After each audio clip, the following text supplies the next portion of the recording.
좋으신 하나님의 은총과 사랑이 이 예배 오신 여러분과 함께 하시기를 축원합니다. 한 주간 평안하셨어요? 고맙습니다. 한과의 보름달을 좀 보셨나요? 이 한가위 때 보름달을 안 보시면 무효가 아닌가. 예. 그래도 보름달을 보신 분들은 잠깐이라도 소원을 좀 빌어보셨어요? 이젠 그런 거 안 하세요? 예. 명절 다음 날 어제 토요일 저녁만 잘 보이고요. 명절 당일 또 명절 전날은 잘 안 보였습니다. 그래도 명절 당일 날 밤에 보름달을 보는 것이 가장 밝고 환하기 때문에 보려고 하는데, 저는 당일 제천으로 내려오면서 차 안에서 보름달을 잠시 보고 좀 부족해서 여기 집에 도착한 다음에 잠깐 시간을 내서 우리 예배당 이쪽 마을 쪽으로 향해서 문을 열고 나가서 한참을 바라보았습니다. 그런데 당일 저녁에는 구름이 많이 껴서 이렇게 짙지는 않지만 잘 안 보였어요. 맑은 얼굴은 못 보았지만 그래도 가만히 기다려 보니까 그래도 언뜻 구름 사이로 잘 보였습니다. 그래도 잠깐이라도 이렇게 볼 수 있어서 마음이 좋았는데, 참 그래요, 사람이. 이 달빛이 구름에 가려지면 참 그 싫더라고요. 이왕이면 좀 그 환한 보름달이 다 비칠 때 이 겉만 비치는 게 아니라 마음속까지 비치는 것 같아서 참 좋습니다. 옅은 구름이 거칠 듯 하다가 다시 구름들이 연이어 지나가는데 그때마다 좀 야속한 마음이 들었습니다. 그 구름들이 팍팍한 일상을 살아내려고 안간힘을 쓰는 사람들의 그 마음에 드리워진 근심 어린 구름처럼 보였습니다. 잠시 기도를 올렸습니다. 주님, 외로움과 슬픔, 고통 가운데 있는 사람들의 그 마음을 가린 아픔과 근심의 구름을 어서 거두어 달라고 이렇게 잠깐 기도를 했습니다. 그리고 들어와서 시편을 살피다가 13편에 나온 다윗의 탄식시를 찾았습니다. 여호와여, 어느 때까지니까 나를 영원히 잊으시나이까? 주의 얼굴을 나에게서 어느 때까지 숨기시겠나이까? 나의 영혼이 번민하고 종일토록 마음에 근심하기를 어느 때까지 하오며 내 원수가 나를 치며 자랑하기를 어느 때까지 하리이까? 나는 오직 주의 사랑을 의지하여 싸우니 나의 마음은 주의 구원을 기뻐하리이다. 목마른 사람이 우물을 찾듯이 배고픈 아기가 젖을 찾듯이 시인은 주님의 얼굴을 그렇게 찾습니다. 주의 얼굴을 찾는 이유는 왜일까요? 원수로부터 구원을 호소하고 있기 때문입니다. 시인이 매달릴 곳은 딱 하나예요. 하나님의 사랑뿐입니다. 다른 거 다 놓쳐도, 다른 거 다 붙잡지 못해도 오직 하나님의 사랑만을 구합니다. 여러분은 주님의 얼굴을 얼마나 찾고 계십니까? 캄캄한 밤길을 걸어 보셨습니까? 캄캄한 밤, 달빛도 없고 별빛도 없는 그런 밤에 이 랜턴이 있어도 그런 밤길을 걷는 것은 왠지 무섭습니다. 하지만 이 구름을 벗어난 달이 환히 비춰주면 무섭지가 않죠. 여러분, 밤하늘에 별빛만 빛나고 달이 없다면 얼마나 쓸쓸할까요? 별이 멀게 느껴지지만 반면 달은 왠지 괜히 친근하게 느껴집니다. 여러분, 달이 밤하늘에 있는 것을 어떻게 알 수 있습니까? 너무 쉬운 질문인가요? 달이 밤하늘에 저기 달이 있네. 어떻게 저기에 달이 있는 걸 아십니까? 달빛이 비치기 때문이죠. 죄송합니다. 너무 쉬운 물음을 해서. 하지만 달빛은 자체 발광이 아니죠. 달이 햇빛을 받아내야 비로소 달빛이 되고 저기에 달이 있네. 우리는 그렇게 알 수 있습니다. 달이 햇빛을 받아내기에 거기에 있다는 것을 알 수 있고, 그리고 동시에 해가 보이지 않아도 우리 뒤편에 해가 있다는 것을 알 수 있습니다.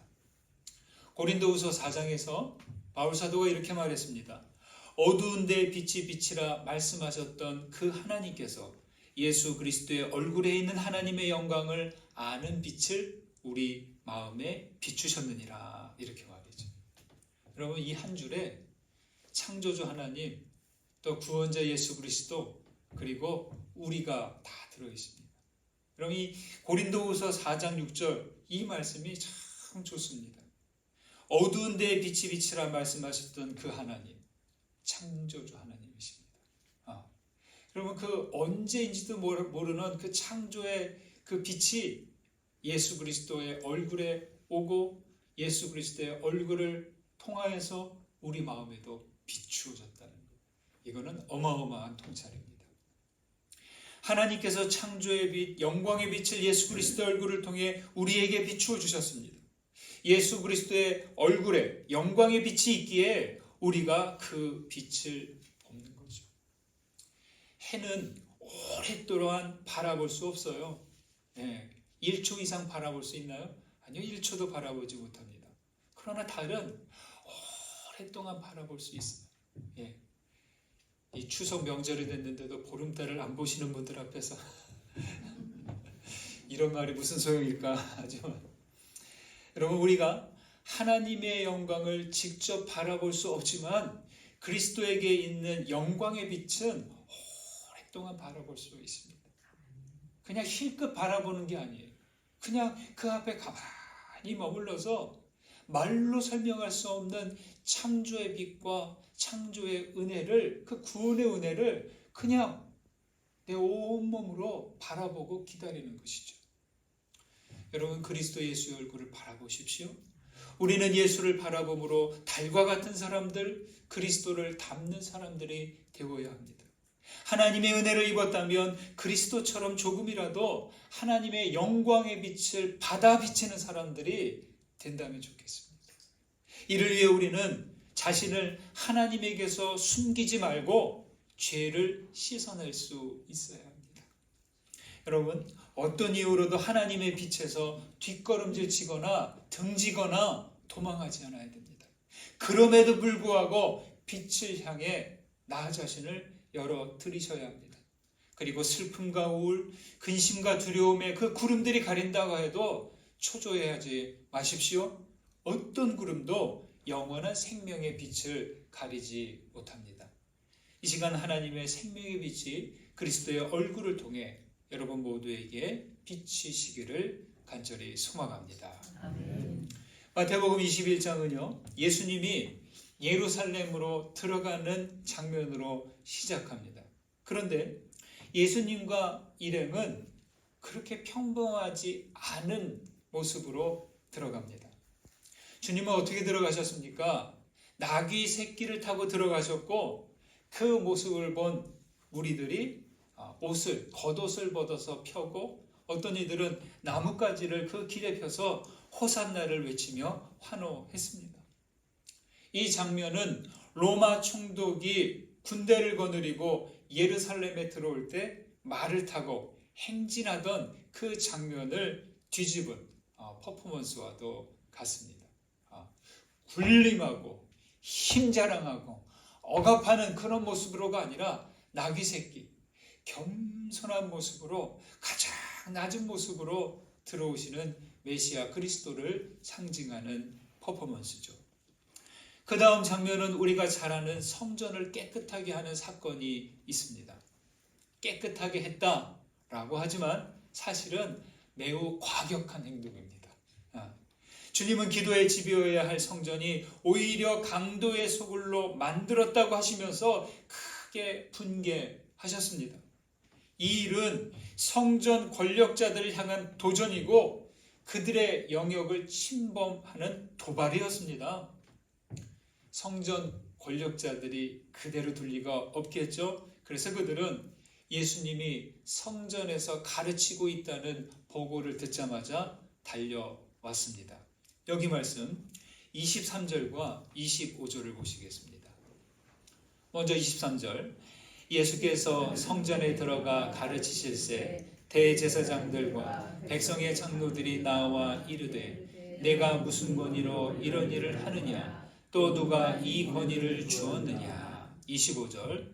요한의 세례가 어디로부터 왔느냐? 하늘로부터냐? 사람으로부터냐? 그들이 서로 의논하되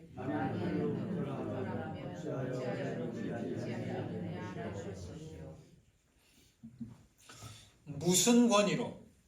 누가 이 권위를 주었느냐라고 묻습니다. 달리 말해, 당신 자격이나 있어? 누구한테 허가를 받은 거야? 이런 얘기죠. 겉보기엔 허가증이나 자격증 같은 것을 보여달라는 말인데 사실은 자기들에게 허락을 받지 않은 데 대한 단속이죠. 나름 정당해 보입니다. 성전은 그들에게 관리 책임이 있기 때문입니다. 여러분, 여기서 대제사장들이 말하는 권위는 어떤 의미의 권위일까요? 이거를 분명히 하셔야 됩니다. 그들이 이렇게 묻는 것은 자기들이 성전 운영과 행정과 율법 교육의 주도권을 갖고 있는데, 아니 어디 출신인지도 모르는 자가 와서 나대고 있기 때문일 겁니다. 예수님은 좀 융통성이 없으신 것 같아요. 한편으로 보면 이왕이면 좀 대제사장들과 장로들 입장을 생각해서 적당하게 예의를 차리셨다면 좋았을 텐데, 하지만 주님은 그들과 사이좋게 지내고 싶은 마음이 하나도 없으셨던 것 같아요. 그들의 위선적인 모습에 단호하게 선을 긋습니다. 대신 예수님은 다른 질문으로 대받아치시죠. 요한의 세례가 어디로부터 왔느냐? 하늘로부터 왔느냐? 사람으로부터 왔느냐? 묻습니다. 권력자들은 아주 자기들의 권위, 이것을 주장하면서 내세우면서 그냥 좀 단속하듯이 엎어놓듯이 그랬는데, 아니 순간 허를 찔리고 맙니다.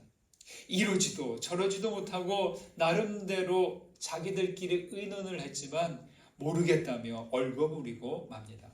그럴 수밖에 없습니다. 만약 하늘로부터라고 하면 세례 요한을 믿지 않았다고 비난당할 것이고, 사람으로부터라고 하면 요한을 선지자로 생각하는 백성들이 무서웠기 때문입니다. 정말 주님은 지혜로운 응대를 하셨습니다. 여러분, 성전 권력자가 말하는 권위는 무엇입니까? 그들이 이야기하는 권위는 알맹이 없는 껍질과 같다는 거예요. 대제사장직과 장로의 자리에 있다고 해서 권위가 주는 힘이 저절로 생기는 게 아니에요. 그럼 우리는 알아요. 내 위치, 사회적인 직분, 어떤 집안에서의 위치, 내가 속한 곳에서 어떤 그 위치가 권위를 주지 않는다는 거예요.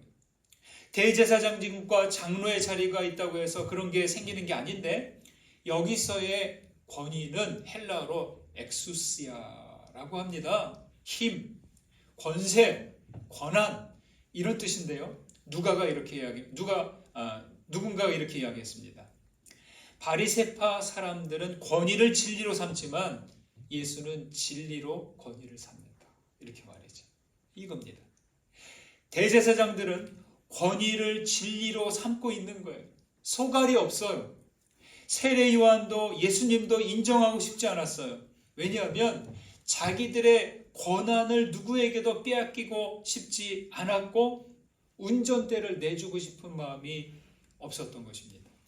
대제사장들이 말하는 권위와 주님이 말씀하신 권위는 크게 다르다는 거죠. 제사장들의 권위는 그냥 주어진 권한이에요.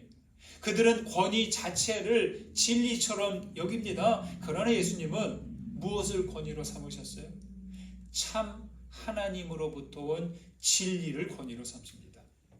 그렇게 예수님이 광야에서 40일 금식하시고 시험 받을 때, 당하실 때 어떻게 하셨어요?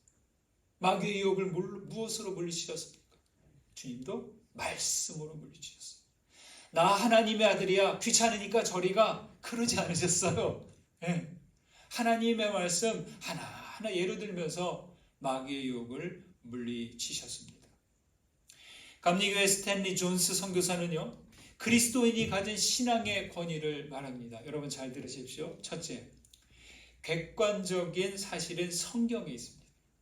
둘째, 주관적인 사실로 경험에 있습니다. 셋째, 집단적인 증언으로 교회가 있습니다. 성경과 경험과 교회입니다. 수많은 믿음의 사람들이 성경의 말씀을 붙들고 믿음의 행진을 해왔어요. 주관적이라고 해서 내 멋대로의 경험이 아닙니다. 말씀을 붙들고 그 말씀으로 자기만의 경험을 해가야 되는 거예요. 그리고 이 말씀을 붙들고 자기만의 경험을 한 사람들이 모인 교회가 있을 때 이것이 바로 우리들의 권위가 되는 거예요. 영적인 권위가 되는 거예요. 말씀 없이 자기 경력과 자기 경험만 이야기하면 그 알맹이가 없는 거예요. 말씀이 있더라도 자기 경험만 이야기하고 공동체에서 함께 어우러지지 못한다면 그건 힘없는 권위예요. 자칫 독선이 될 수도 있는 것이죠. 말씀 한 절 한 절을 자기 삶 속에 녹아들게 해야 됩니다. 수천 년 교회 공동체에서 이 믿음의 증언들이 쌓이고 쌓인 것을 가지고 나가야 됩니다. 성경, 경험, 교회, 이 세 가지는 뗄래야 될 수 없습니다. 성경과 경험과 증언이 서로 어우러질 때 영적 권위는 더욱 단단해져 가게 됩니다. 그렇지 않고 권위를 주장하면 그 진리는 왜곡되고 우리의 권위는 껍질만 남은 상태가 되고 맙니다. 여러분, 예수께서 하늘로부터냐 사람으로부터냐를 묻자 대제사장들은 아무 말도 못하는데 그것은 그들의 권위가 소갈이 없는 껍질이기 때문입니다. 여러분, 우리 신앙의 힘이 소갈이 없는 껍질만 있는 상태가 되지 않도록 주의하시기 바랍니다. 매일 성경 말씀을 붙들고 살아가십시오. 교회 공동체와 함께 하십시오. 그래서 영적 권위를 가지는 힘 있는 신앙의 삶이 되시기를 간절히 소망합니다. 그 다음 31절, 32절 보실까요? 함께 있습니다. 그 둘 중에 누가 아버지의 뜻대로 하였느냐? 이르되 둘째 아들이니이다. 예수께서 그들에게 이르시되 내가 진실로 너희에게 이르노니 세리들과 창녀들이 너희보다 먼저 하나님의 나라에 들어가리라. 요한이 의의 도로 너희에게 왔거늘 너희는 그를 믿지 아니하였으되 세리와 창녀는 믿었으며 너희는 이것을 보고도 끝내 뉘우쳐 믿지 아니하였도다. 바로 이어서 예수님은 아버지에게서 포도원에 가서 일하라는 명령을 받은 두 아들 이야기를 해주십니다. 첫째 아들은 네, 가겠습니다 라고 하고 가지 않았고, 둘째는 싫어요 라고 하고 뉘우치고 갔습니다. 주님은 누가 아버지의 뜻대로 한 것이라고 물었죠? 그럼 누가 아버지의 뜻대로 한 거예요? 둘째죠. 그러면서 덧붙여서 말씀하십니다.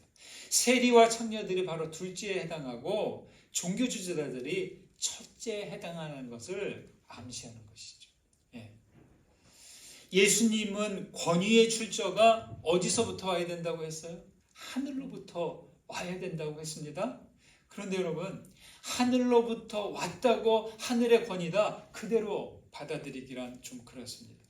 출처 표시를 하늘이라고 해서 고지곳대로 인정하기란 어렵죠. 실제 내용이 뭐냐, 어떤 내용인가를 알아야 됩니다. 어떤 내용입니까? 바로 이 이야기에서 나옵니다. 아버지의 뜻대로 행함입니다. 아버지의 뜻은 무엇입니까? 의의 도입니다. 의의 도, 우리말로 풀어보면 바른 길이에요. 의의 도. 그리고 이 바른 길은 뭐예요? 처음엔 싫어요 했다가 뉘우치고 다시 간 둘째 아들 세리와 창녀들 주인들입니다. 하늘로부터 왔다. 너무 신비적으로 생각하지 마세요. 아버지의 뜻, 우리의 양심이 알아요. 바른 길, 의에도 우리가 말씀을 통해서 압니다. 중요한 거는 뉘우치고 아버지께서 가시라고 하는데 그 뜻을 따라야지 뉘우치는 거예요. 뉘우치고 믿음의 길을 가는 것이죠. 세례 요한과 예수님은 회개하라, 천국이 가까이 왔다고 복음을 선포하셨어요. 단순합니다, 여러분. 제멋대로의 삶을 돌이키는 거예요. 자기 욕망을 위한 삶을 뉘우치고 가까이 다가온 복음을 받아들이는 것이고 긍휼히 여기고 구원으로 나오는 것, 이것이 아버지의 뜻입니다. 멀리 있다면 모르나 예수께서 오심으로 길을 더 분명하게 보여주셨어요. 예수님께서 아들로서 성육신하여 오지 않으셨다면 그 길을 모른다고 핑계라고 될 수 있지만 주께서 가까이 오셨다는 거예요. 그러나 그 길로 가기보다 자기 뜻을 따르고 싶어하는 게 우리 사람들이죠. 내 지식, 내 경험, 나의 소유, 나만의 어떤 욕망, 그런 것을 이루려고 거듭 진리의 말씀으로 부르고 이끌어도 그것을 듣지 않는 게 인생들이죠. 우리는 아버지의 뜻을 따라 바른 길로 가고 있습니까? 여러분, 오늘 말씀 가운데 이 물음을 붙잡고 여러분 따라 한번 기도해 보십시오. 나는 아버지의 뜻을 따라 바른 길을 가고 있습니까? 몇 걸음 걸어가다가 피곤하다고 멈추지 않도록 해야 됩니다. 여러분, 우리는 빠른 게 중요하지 않아요.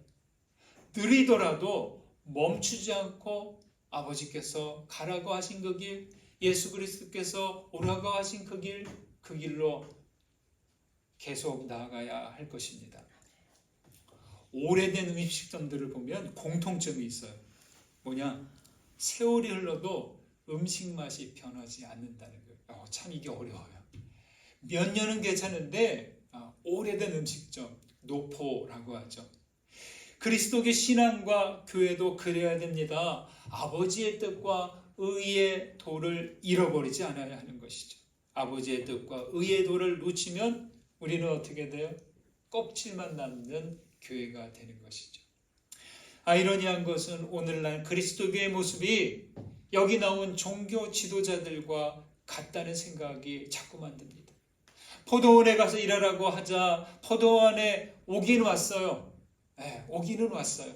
그러나 갈수록 일하지 않는 아들이 되고 오히려 하나님의 포도원을 어지럽히고 있는 것은 아닌가 하는 생각이 듭니다. 여러분, 우리는 다시 정신을 차려야 하겠습니다. 교회가 교회다움을 잃지 않으려면 이 아버지의 뜻과 의의 도를 잃어버리지 않아야 합니다. 이것이 바로 하늘로부터 온 권위 가운데 하나입니다. 고전 사기에는 이런 말이 있더라고요. 복숭아와 오얏은 말이 없지만, 오얏, 자두죠. 자두의 옛말이 오얏입니다. 복숭아와 오얏은 말이 없지만 그 아래로 저절로 길이 난다, 이런 말이 있어요. 돌이 부원이요 하자 성해라, 이런 건데 한나라에 이광이란 장수를 두고 한 말입니다. 이광이란 장수는 전략과 전술도 뛰어났지만 항상 밥 먹을 때, 식사할 때 장군이라고 해서, 장수라고 해서 따로 먹지 않고 부하들과 같이 먹습니다.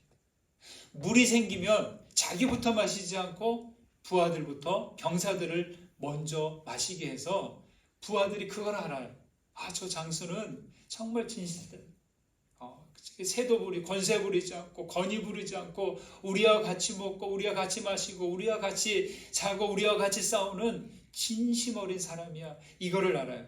그러니까 부하들이 어때요? 충성을 다하는 거예요. 같이 죽기까지 전장에서 싸우는 거죠. 올바르면 명령을 내리지 않아도 행하게 되고, 바르지 못하면 명령을 내려도 따르지 않는다는 말 그대로이죠. 여러분, 충실한 열매는 어때요? 굳이 말이 없어도 그 열매를 따기 위해서 사람들이 어떻게 해요? 계속 거기를 다닙니다. 그러니까 아무 말 없어도 열매로서 충실히 맺어가면 사람들이 그 열매를 위해서 그 아래 왔다 갔다 하니까 길이 난다는 거예요. 참 이 고전은 아주 우리를 깊이 생각하게 하는 귀한 가르침입니다.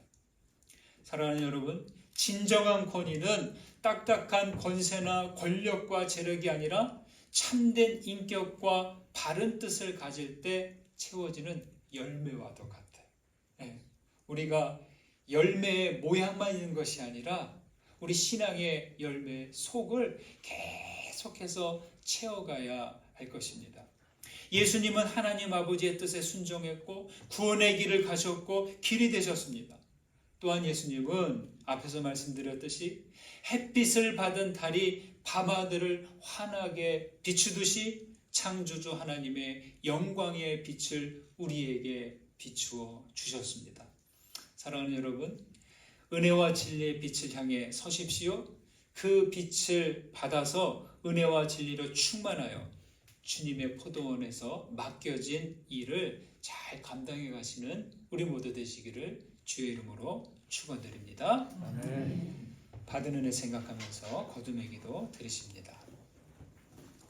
말씀 가운데 깨달아진 것, 울림이 된 것 붙드시고 기도로 올려드리십시오. 기도합니다.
영원한 생명에 비치신 하나님, 우리를 구원하시고 하나님의 자녀됨의 권세를 주시니 감사합니다.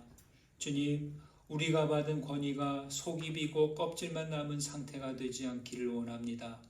우리의 믿음이 하늘로부터 온 진리로 채워지기를 원합니다. 아버지의 뜻을 알고 의의 도를 따라가도록 인도해 주옵소서. 우리 믿음의 열매를 은혜와 진리로 충만하게 하시고 우리에게 맡겨진 일을 감당해 가도록 인도해 주옵소서. 예수님의 이름으로 기도드립니다. 아멘.